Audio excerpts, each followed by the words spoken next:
नहमदुहु व नुसल्ली व नुसल्लिमु अला रसूलिहिल करीम व अला आलिहि व सहबिहि अजमाइन। अम्मा बाद फ़अऊज़ु बिल्लाहि मिनश शैतानिर रजीम। बिस्मिल्लाहिर रहमानिर रहीम। हुन्ना लिबासुल लकुम व अंतुम लिबासुल लहुन। अहले ईमान, हम पर अल्लाह जल्ला शानुहु का ये बहुत बड़ा करम है कि उसने हमें एक ऐसे दीन का पैरोकार बनाया है जो दीन वस्त है, एतदाल का दीन है, जिसमें ज़िंदगी के हर शोबे से मुताल्लिक हमें ऐसी तालीमात दी गई हैं जो ऐन फितरत इंसानी के मुताबिक हैं और मुआशरती ज़िंदगी को हर तरह की खड़खड़ाहट से, नाहमवारियों से, परेशानियों से बचा देने वाली हैं।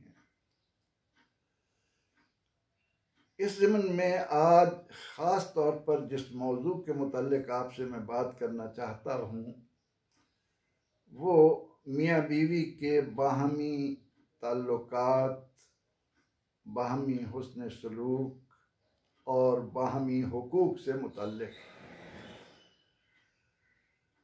हम पर यह बखूबी वाज़ेह है कि अल्लाह ताला ने ज़मीन पर इंसान को आबाद करने से पहले हज़रत आदम अलैहिस्सलाम को अपने दस्त कुदरत से मिट्टी से बनाया। कुरान हकीम में इस बात की तरफ इशारा यूं किया कि या अय्युहन्नासु इत्तकू रब्बकुमुल्लज़ी खलक़कुम मिन नफ्सिन वाहिदा। ए लोगो, अपने दिलो दिमाग को अल्लाह की अज़मत से मामूर रखो। वो तुम्हारा पालनहार जिसने तुम्हें एक जान यानी हजरत आदम अलैहिस्सलाम से पैदा किया। व खलक़ मिन्हा ज़ौजहा, फिर उनसे उनके जोड़े हजरत हव्वा को बनाया। व बस्सा मिन्हुमा रिजालन कसीरन व निसा, फिर उन दो के जरिए बहुत से मर्द और बहुत सी औरतें दुनिया में फैलाती। एक और जगह इस हकीकत को यूं बयान किया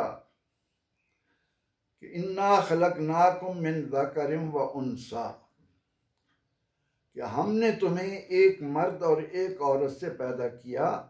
वजालनाकुम शुअबन व क़बाइल लिताअरफू, और फिर तुम्हारी कौमें और कबीले बना दिए ताकि तुम एक दूसरे को पहचान सको। इन्ना अक्रमकुम इंदल्लाहि अत्क़ाकुम, यकीनन अल्लाह के यहाँ तुम में मुअज़्ज़ज़ वो है जो ज़्यादा तक़वे वाला है, अल्लाह की अज़मत का इकरार अपने कौल और अमल से करने वाला है, जिसके दिलो दिमाग पर अल्लाह की जलालत, उसकी हैबत, उसकी कुद्दूसियत, उसकी सुबूहियत हमेशा तारी रहे। अब ये हकीकत जान लेने के बाद कि इस कायनात को मर्द और औरत से मुज़य्यन किया गया। अब इस ज़मन में अल्लाह रब्बुल इज़्ज़त ने जो नस्ल इंसानी की बका और इस्तेहकाम के लिए अपनी तरफ से अहकामात अता किए, उनकी रोशनी में ये दुनिया आबाद होती चली गई। अब इस दुनिया में मर्द और औरतें हैं, उनके बाहमी मदारिज हैं। कोई बाप है, कोई बेटा है, कोई माँ है, कोई बहन है, कोई शौहर है, कोई बीवी है, कोई भाई है, कोई बहन है। ये सिलसिला क़यामत तक कायम रहना है। अब इस ज़मन में जो इंतहाई अहमियत की हामिल बात है वो ये कि अल्लाह ताला ने मर्द और औरत को मियाँ बीवी के रूप में जब इस ज़मीन पर आबाद किया तो उनको कुछ ऐसे उसूल अता किए, ऐसे हुकूक दिए, ऐसे मुआशरत की शानदार तालीमात दी कि जिनकी रोशनी में इस मुआशरे को नाहमवारियों से बचाया जाए। अल्लाह रब्बुल इज़्ज़त ने मियाँ बीवी के ज़िम्न में पहली बात हमें ये तालीम दी कि हुन्ना लिबासुल लकुम व अंतुम लिबासुल लहुन, तुम्हारी बीवियाँ तुम्हारा लिबास हैं और तुम उनका लिबास हो। फिर हमें हुक्म दिया कि मर्द औरत के मुकाबले में चूँकि ताकतवर भी बनाया गया है, उसकी जिम्मेदारियां भी ज़्यादा रखी गई हैं। इसको यूं बयान किया कि अर्रिजालु कव्वामूना अलन निसा, मर्द औरतों पर कव्वाम हैं, ताकतवर हैं, मजबूत हैं, उनकी जिम्मेदारियां ज़्यादा हैं। फिर अल्लाह ताला ने मर्दों को हुक्म दिया कि आशिरूहुन्ना बिलमारूफ,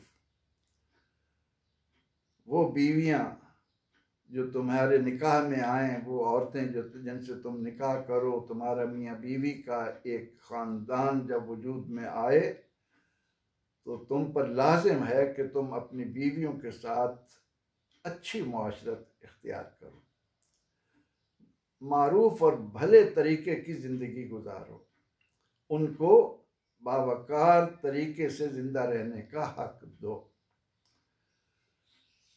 अब यहाँ पर इस बात की तरफ जाए बगैर कि इस्लाम की आमद से पहले बीवियों के साथ क्या सलूक हो रहा था, औरत इस मुआशरे में किस तरह ज़िल्लत और रुसवाई से दो चार कर दी गई थी, मैं आज के हालात के तनाजुर में आप पर वाज़ेह ये करना चाहता हूँ कि हमारी खानगी ज़िंदगी के उम्दा होने का सारा इन्हिसार इस बात पर है कि मियाँ बीवी के दरमियान ज़िंदगी उस तरह बसर हो जिस तरह अल्लाह जल्ला मजदहू और उसके रसूल सल्लल्लाहु अलैहि वसल्लम के अहकामात हैं।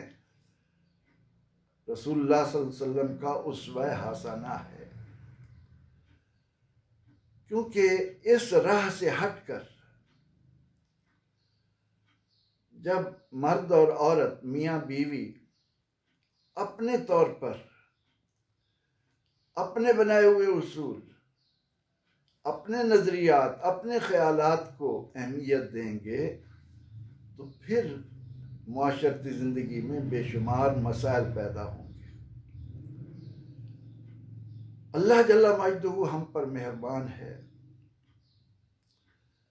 और उसे ये भी मालूम है कि मैंने इंसान को पैदा किया है, इसकी फितरत और जबिल्लत मेरे सामने है, इसलिए उसने हमें इन बातों से बचने की भी पूरी रहनुमाई दी। अब जाहिर है कि मियाँ बीवी एक गाड़ी के दो पहिए हैं, एक दूसरे का लिबास हैं। इनके दरमियान अगर हम आहंगी ना हो, इनके दरमियान बाहमी उलझने हों, तो जाहिर है कि उसके असरात औलाद पर मुरतब होते हैं। और फिर जब एक ख़ानदान इसी तरह परेशानियों का शिकार होता चला जाए तो मुआशरत इस तरह नाहमवारियों का शिकार हो जाती है कि हर तरफ मसाइल ही मसाइल पैदा होते चले जाते। इन तमाम तर मसाइल से बचने के लिए हमें नबी अकरम रहमत आलम सल्लल्लाहु ताला अलैहि वसल्लम ने एक तालीम दी कि आप सल्लल्लाहु अलैहि वसल्लम ने इरशाद फरमाया कि खयारुकुम ले आहलिही, कि तुम में सबसे बेहतर इंसान वो है जो अपनी बीवी के साथ हमेशा अच्छा सलूक करने वाला हो, उसके साथ खैर का रास्ता अपनाने वाला हो। व अना खयारुकुम ले अहली, और मैं तुम में सबसे बढ़कर अपनी बीवियों के साथ उसने सलूक करने वाला, उनके लिए खैर के दरवाजे खोलने वाला हूँ।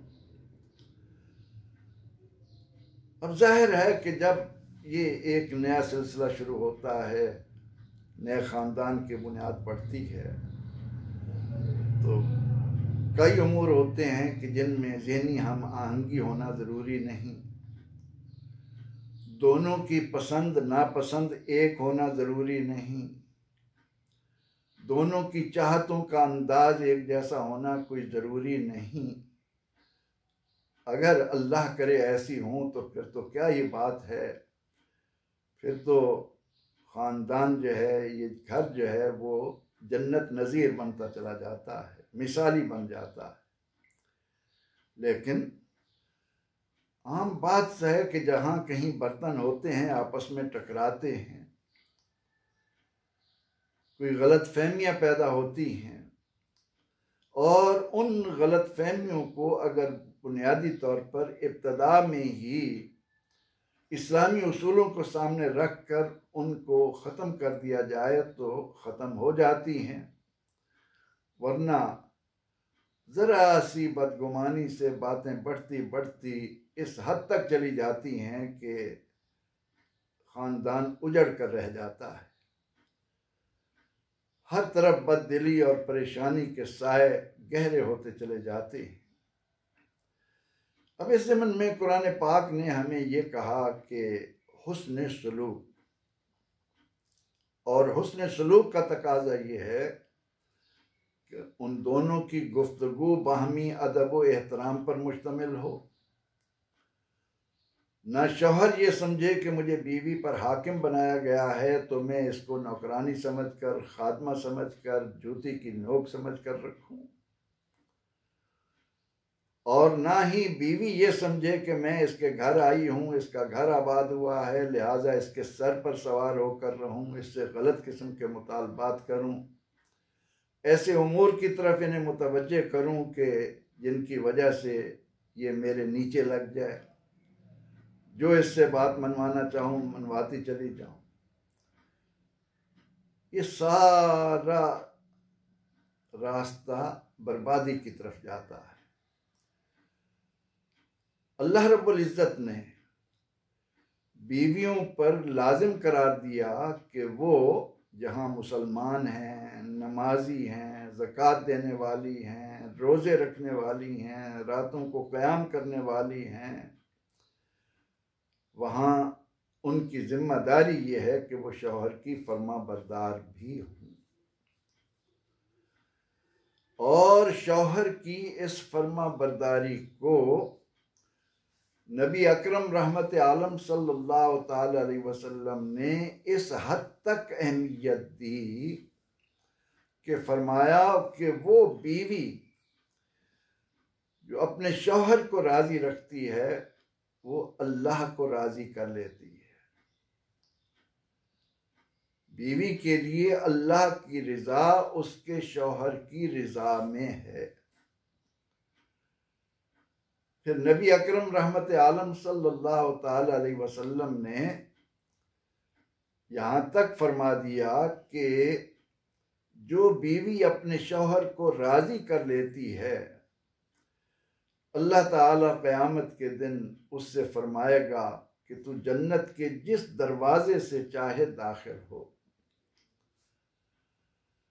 इस इताअत, फर्मा बरदारी और हुस्न सलूक के ज़िमन में नबी अकरम रहमत आलम सल्लल्लाहु अलैहि वसल्लम ने औरत पर इसकी अहमियत को किस कदर वाज़े किया, उसका अंदाज़ा हम इस अमर से लगा सकते हैं कि एक दिन सहाबा रज़ियल्लाहु अन्हुम एक जगह क़याम फरमा हैं,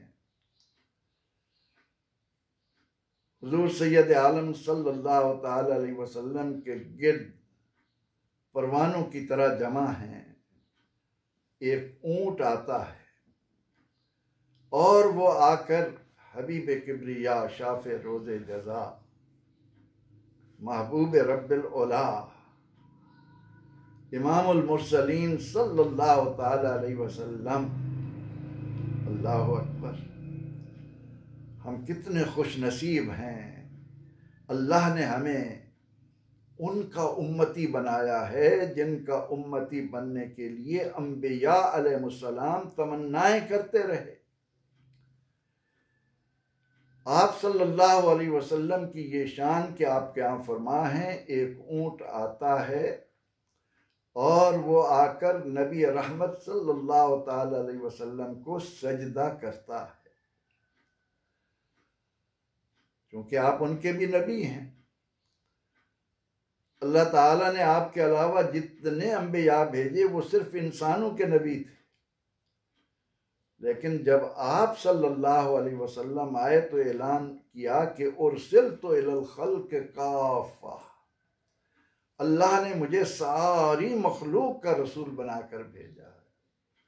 दरख्त, परिंद, चरिंद, हर शय के लिए आप अल्लाह के नबी, जमीन वालों के भी नबी हैं, आसमान वालों के भी नबी हैं। फरमाते हैं, दो मेरे वजीर जमीन पर हैं, सिद्दीक और फारूक रज़ी अल्लाह अन्हुमा, और दो मेरे वजीर आसमानों पर हैं, जिब्रील और मीकाईल अलैहिस्सलाम। अब सहाबा रज़ी अल्लाह अन्हुम जो पैगंबर रहमत सल्लल्लाहु अलैहि वसल्लम का पसीना महफूज करना, आपके वुजू के पानी को हाथ में ले लेकर अपने बदन पर मलना, आपका झूठा मिल जाए उस पर फख्र करना, आपके जिस्म से जिस्म लग जाए उस पर नाज़ा होना, आपके अब्रू के इशारे पर अपनी जानों का नजराना पेश करना, जिनका शेवा था, जिन्हें मालूम था कि कुरान और सुन्नत ने हम पर सबसे ज्यादा अहम इस बात को करार दिया है कि आका अलैहिस्सलाम हमें अपनी जान से, अपने माल से, कायनात की हर शय से बढ़कर महबूब हों। उन्होंने जब ये मंजर देखा कि ऊंट ने आकर सरवर दो जहां सल्लल्लाहु अलैहि वसल्लम को सजदा किया है, तो उनके दिल मचल उठे। या रसूल अल्लाह सल्लल्लाहु अलैहि वसल्लम। और मुहद्दिसीन कहते हैं कि एक मकाम पर यह मंजर देखकर सिद्दीक अकबर रज़ी अल्लाह ताला अन्हु जैसा, जिसे अल्लाह ने अंबिया अलैहिस्सलाम के बाद सारी मखलूक में फजल और शर्फ से नवाजा है, उन्होंने अर्ज किया कि या रसूल अल्लाह सल्लल्लाहु अलैहि वसल्लम, ये ऊंट ने आपको सजदा किया है, हमें भी इजाजत दें, हम भी आपको सजदा करें। तो अल्लाह के नबी अलैहिस्सलातु व तस्लीम ने क़यामत तक अपने ग़ुलामों के ज़हनों में अल्लाह की अज़मत और जलालत को रासिख़ करने के लिए वाज़ेह तौर पर फरमाया कि अल्लाह के सिवा किसी को बंदा अब सजदा नहीं कर सकता, हराम। फरमाया कि अगर अल्लाह के सिवा किसी और को सजदा करने की इजाज़त होती तो मैं बीवियों को हुक्म देता कि वो शौहरों को सजदा करें। अल्लाह अकबर। इससे बीवी को अंदाज़ा लगा लेना चाहिए कि अल्लाह ताला ने शौहर को क्या अज़मत अता की है कि अल्लाह के सिवा अगर किसी को सजदा करना होता तो मैं अपने शौहर को सजदा कर रही होती। लेकिन रब ताला ने इस कायनात में बीवियों को भी बड़ी अज़मत दी, शौहरों को भी बड़ी अज़मत दी। अब वो मियाँ बीवी जो एक दूसरे से हम कलाम होते वक्त अपनी ज़ुबान के इस्तेमाल का ख्याल न करें, मर्द अपने तहक्कुम में बीवी को हकारत से देखे, हकारत से बोले, उसको ज़िल्लत से दोचार करे, या बीवी नाखुशगवार मौका पैदा करे, ऐसी ज़ुबान इख्तियार करे, ऐसा रवैया इख्तियार करे, इन तमाम तर बातों को एक तरफ रखकर हमें इस बात की तरफ ख्याल देना है कि ये तो अल्लाह ताला ने हमें नस्ल इंसानी की बका के लिए एक दूसरे के साथ वाबस्ता किया, हम पर अल्लाह और उसके रसूल के जो हुकूक हैं उनकी तरफ भी हमारा कोई ध्यान है? याद रखिए कि जब हम अल्लाह जल्ला मजदहू और उसके रसूल मुअज़्ज़म सल्लल्लाहु अलैहि वसल्लम के हुकूक को अहमियत देंगे तो हमारी ये ज़िंदगी खुद ब खुद खुशगवार होती चली जाएगी। लेकिन जब मुआशरत ऐसी हो जाए कि इंसानों और हैवानों के दरमियान फ़र्क करना मुश्किल हो जाए तो उस वक्त ऐसी सूरत हाल पैदा होती है कि ना शौहर बीवी से हम कलाम होते वक्त इन बातों का ख्याल रखता है कि मुझे इसे किस तरह बुलाना है, किस तरह मुखातिब होना है, और ना ही बीवियों की ज़ुबानें काबू में रहती हैं। वो भी अपनी ज़ुबानों को इस तरह बेलगाम कर देती हैं कि अल्लामा वल हफीज़। और आज इसकी बदौलत कितने ही घराने हैं जो आफतों का शिकार हैं, वहाँ बेचैनियों ने डेरा डाला हुआ है। तो इस ज़मन में हमें ये याद रखना चाहिए कि छोटी मोटी बात होती है, उसमें अफ़्व दरगुजर से काम लिया जाता है। अगर हालात ऐसे हैं, बीवी समझती है कि मेरा यहाँ रहना नामुमकिन है, तो इस्लाम ने उसके लिए भी रास्ता खुला छोड़ा। वाज़े तौर पर दो अल्फाज में कहे कि जी आप मेरी जान छोड़े, मैं आपके पास नहीं रहना चाहती। अल्लाह ताला ने मर्द को इजाज़त दी है कि वो उसको अगर हुकूक पूरे नहीं कर सकता तो उसकी जान खलासी कर दे। लेकिन ये कि साथ रहना भी है और एक दूसरे को दुख देना है, ज़िल्लत से दो चार करना है, ऐसा रवैया इख्तियार करना है कि जिसकी वजह से किसी का भी एहतराम बाकी न रहे, लोगों के लिए तमाशा बनते रहें, ये बात इंतहाई नामुनासिब है। एक बुजुर्ग अपनी बीवी के साथ सब्र का रवैया इख्तियार करके ज़िंदगी गुजार रहे थे, लेकिन आए रोज़ उनके घर से आवाज़ें बुलंद होती, पड़ोसियों को भी पता चलता कि इस घर में बेचैनी है, मियाँ बीवी के आपस में नहीं बनती। जब कोई आदमी उस बुजुर्ग से पूछता कि क्या मामलात हैं, क्यों आपके घर आवाज़ें आती हैं, तो वो ये जवाब देते कि ये मेरा और मेरी बीवी का मामला है, इसमें किसी और को दखल नहीं देना चाहिए। हालात ऐसे गुजरे कि उनके दरमियान जुदाई हो गई। अब उस जुदाई के बाद जब उनसे ये सवाल हुआ कि आपके यहाँ ऐसा क्यों होता था, तो फरमाने लगे कि अब मेरा उनके साथ कोई ताल्लुक नहीं रहा तो मैं उनके बारे में क्यों बात करूं। तो हमें बाहमी खुशगवार जिंदगी के लिए बाहमी एहतराम ज़रूरी है। एक दूसरे के इज्जत व वक़ार का ख्याल रखना ज़रूरी है। जब कोई शौहर किसी और के सामने बीवी को डांटेगा, गैर मुहज़्ज़ब कलिमात इस्तेमाल करेगा, ऐसी ज़ुबान खोलेगा कि जो कानों को मसमूम करने वाली होगी, या इसी तरह बीवी शौहर के सामने चीख चीख कर दूसरों के सामने उसको जलील करेगी, ऐसी बातें कहेगी कि जिसकी वजह से मर्द दूसरों के सामने तमाशा बन जाए, तो मुआशरा कतअन इस्लाह की तरफ नहीं जाएगा। तो मैंने बड़े इख्तिसार के साथ इस गुफ्तगू में ये समझाने की कोशिश की कि पहली जिम्मेदारी शौहर की है कि वो औरत की इज्जत और एहतराम का ख्याल रखे, उसके साथ कोई ऐसा रवैया न रखे कि जिसकी वजह से उसके दिल में उसके खिलाफ नफरत पैदा हो। और उसके बाद बीवी ये बात जान ले कि मैं शौहर को राज़ी रखूंगी तो मेरा रब मुझसे राज़ी होगा।